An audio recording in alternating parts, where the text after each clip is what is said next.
A very good morning to all our Sports Today family members. It was an action-packed night yesterday in the Diamond League event where Neeraj Chopra was once again pipped to the post, although that 90-meter mark is now starting to grow in focus. But before we get to Neeraj Chopra and all the other news, the first major bit of information is on cricket. And Rahul Dravid, yes, June 29th, if you have to look at it, was in a different galaxy altogether. But then, should I talk about the date that no other Indian wants to mention? November 19, 2023. Rahul Dravid has opened up on that pain of November 19th, 2023. It is truly remarkable that yes, luck, a factor that is often credited to be very negative in the Indian mindset. Dravid has exactly stated that yes, luck was not on our side, especially when it came to Travis Head. Now, what was that luck factor? There will be a detailed video which I will be doing shortly. But Dravid's insights on the 2023 World Cup final, especially on November 19th, is really an eye-opener. He spoke on the sidelines of the Lifetime Achievement Award that he has gotten. Plus, he also spoke about other things, about his future, about all these things. Sometimes you need a little bit of luck. That is what Rahul Dravid has mentioned about November 19th, 2023.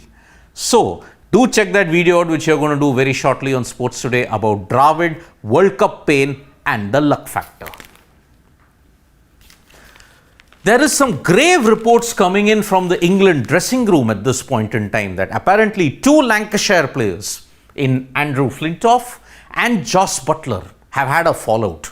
According to a report in the Telegraph, both have had a fallout, and because of that, Andrew Flintoff may not be part of the coaching consultancy anymore. Marcus Trescothick is the stand-in coach, and Andrew Flintoff will not be part of the England coaching setup for the Australia series, which includes 5 ODIs and 3 T20Is. Now, this continues the legacy where England's players and former stars have not gotten on well with each other. Remember the Kevin Pietersen incident, Kevin Pietersen and Peter Moores. Now, after this, it's Flintoff and Buttler at this point. So, it is not a good sign in the England dressing room at this point, especially in the white ball setup. England really need to get back on track after their failed defenses of both the T20 World Cup and the ODI World Cup.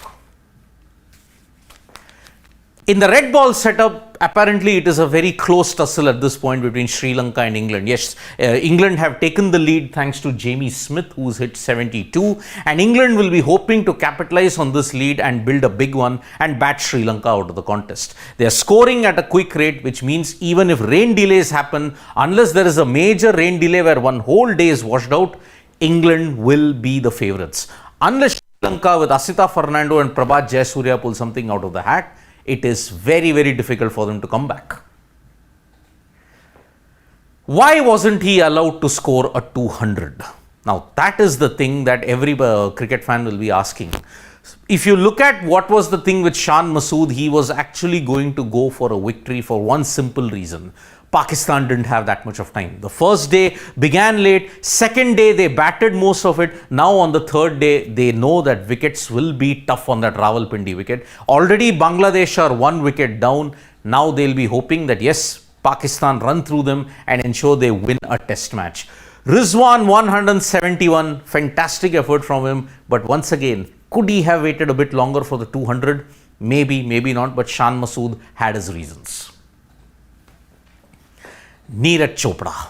That 90-meter mark now was going to grow even more at this point. And after the press conference that he attended in the Diamond League event in Lausanne, Neeraj Chopra clearly mentioned that yes, it was a tough start, but he is slowly getting there. Yes, that injury seems to be playing on the back of his mind. He's delayed surgery, remember, for September 15th. So that is why once the Diamond League final in Brussels is done, Neeraj will go into surgery, and hopefully after the surgery, recuperation and strength building, he can cross the 90-meter mark, because Anderson Peters pipped him to the post this time in Lausanne with a 90.43 meter hit. But it doesn't change the fact that if Neeraj has to stay in the competition in the coming 4 years, he has to throw 90 meters. Otherwise, his 89.49, which is a 4 centimeter improvement on his Paris haul, that might not even fetch him a medal in 2028. Remember that Tokyo throw of 87.58 could have very well resulted in 6th position in Paris. That is how far the competition has advanced. In the Sinkafeld Cup that has happened in St. Louis in round 4, Pragnananda and Gukesh both played out a draw, and yet they are still in the top 3. 6 players are still tied on top 3. 2 players are on top with 2.5 points. So it is going to be a very close tussle in the Sinkafeld Cup, but it seems like none of the Indian chess players can catch a break at this point. Well, this is one story which is really going to help you, and if you look at it, Aditi, Neha, Pulkit, all of them, they are crowned under 17 wrestling champions. The current wrestling world championships that is happening in Amman at this point in time, 4 Indians have won the gold medal. And it is because of that now wrestling in the under 17 setup really has a bright future. Antim Pangal had won under 17 and under 20 medals. So did Aman Sehrawat.